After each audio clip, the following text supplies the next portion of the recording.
Live, local, late breaking. This is NewsWatch 12 breaking news. Right now, a level 1 evacuation has been in place in Lakeview due to a wildfire. Thank you for joining us for NewsWatch 12 this morning. I'm Carlos Murrieta. We first want to turn over to Storm Tracker 12 meteorologist Sarah Kress to take a look at that evacuation and more. And Sarah, how are you looking this morning? Well, this morning we have a level 1 Be Ready evacuation in place for East Street in the town of Lakeview. This does mean be ready and know of the dangers in your area. As of this morning from South Central Fire Management Partnership on Facebook, they said they have multiple confirmed fire starts reported above the area of Lakeview. One fire is located between Bullard and Deadman Canyons, and it was visible from the highway this morning. Now we'll continue to keep you updated as we do get more developments on these fires, but I also do want to let you know that we still do have a few fires in the area that are under evacuations. You get a whole list of these on our website at kdrv.com, as well as being able to check where your zone is in your area. But let's take a live look out this morning at Klamath Falls from the Sky Lakes Medical Center. We're waking up pretty mild today, 66 degrees as you're getting ready to head out the door. We're at 71 into Medford, 73 into Montague. Along the coast as we're over towards Brookings, seeing a little bit of the marine fog this morning, but it's looking a little bit better as you're up towards Gold Beach. But overall, a pretty mild start to our day, especially if your area is inland. Lots of us waking up into the 70s already this morning. High temperatures are going to soar again, starting off our work week, and we'll be likely to see those temperatures into the triple digits for lots of us. Areas over to the west side and even over to the east, those temperatures will be pushing into those upper 90s today.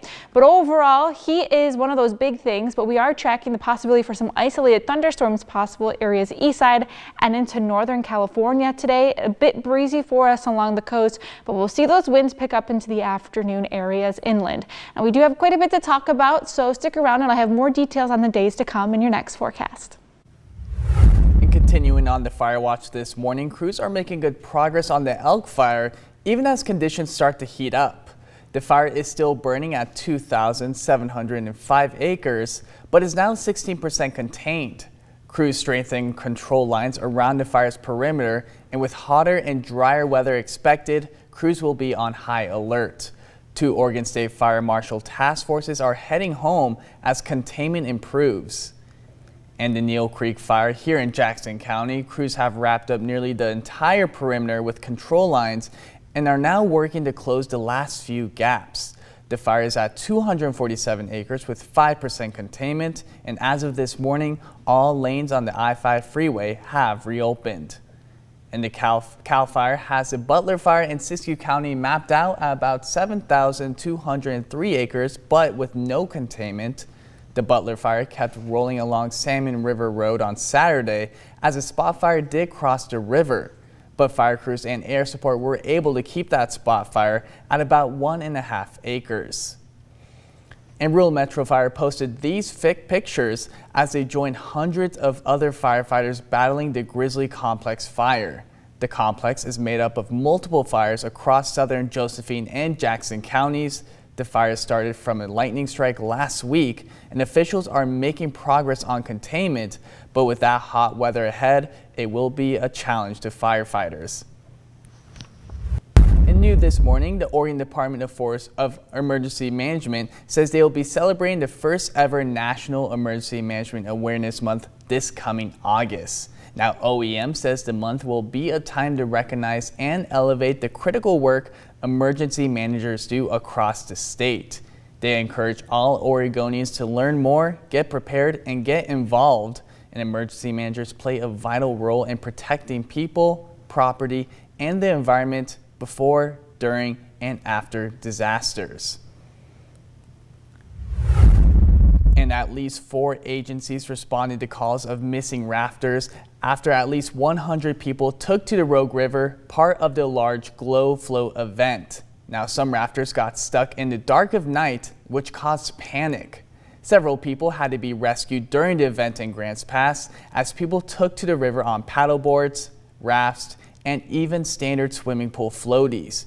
It was all fun and games until one group got stuck on a large tree sticking out of the water.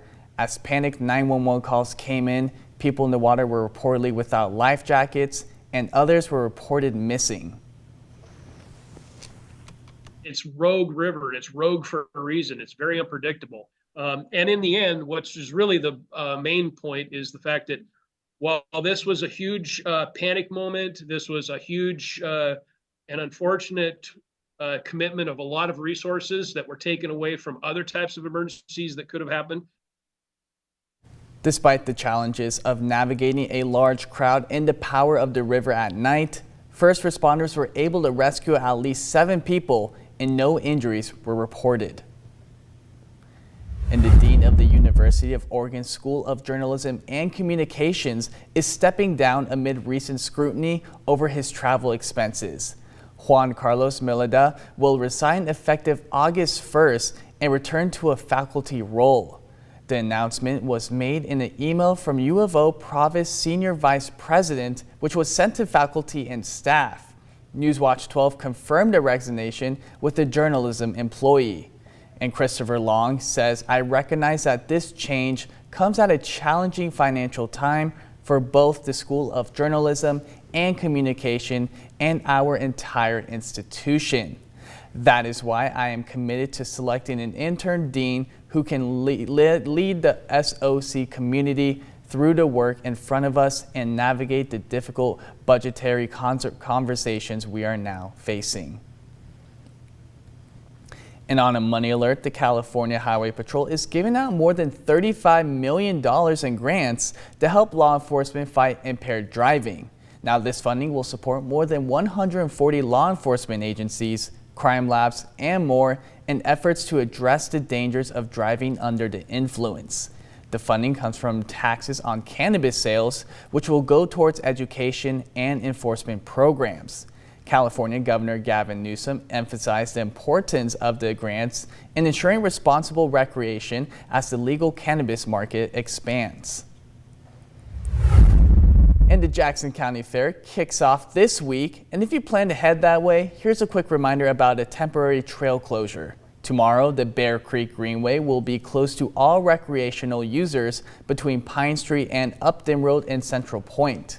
The closure runs through July 21st, but fairgoers will still be allowed to access that area.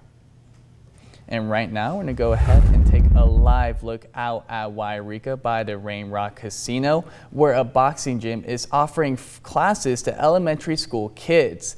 And while it looks like they're just learning to throw a punch, their coach says it's all about teaching them to channel their emotions. NewsWatch 12's Oscar Rodriguez shows us that impact. Many boxing gyms offer a variety of classes, but this one right here offers for elementary school students.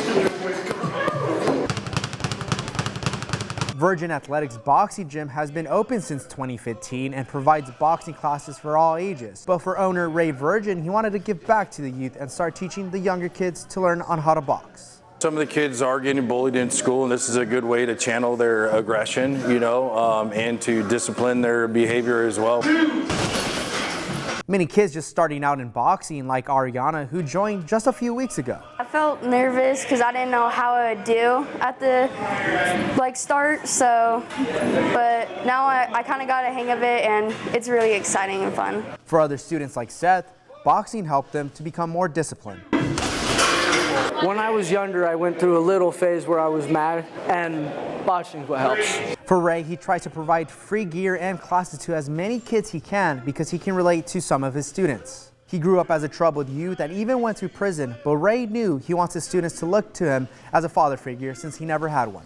A lot of the kids will refer to me as like dad or coach or uncle or somebody super close to them. It feels really good to be that person for them in their life, Creating a close relationship between him and his students. I've had kids that move away and say that they don't want to move, and I ask them why, and they say, because I don't want to leave you, coach. Motivating him to push for his goal in life. For me to give back to the community and the kids is I think that's what I'm meant to do on this earth. From Wairika, I'm Oscar Rodriguez. More than 1,000 athletes took over Oregon State University's campus this last weekend for the Oregon Special Olympics. Across 4 different sports, from bocce ball, softball, golf, and track, athletes aren't just playing for medals, but for friendship, health, and inclusion. The weekend also brought major news as Nike is expanding its support of the Special Olympics worldwide, announcing a new global partnership right here in Oregon. Love the competition. I love the atmosphere of the fans. I love to win, but it's not important to me. Sportsmanship is the most important to me. If winning is everything, we would be doing it all the time. I've learned to be grateful for what you have. Now, for some athletes, the goal is even bigger, like qualifying for the 2026 Special Olympic USA Games. Top performers will go on to represent Oregon at the Special Olympic Games next year in Minneapolis.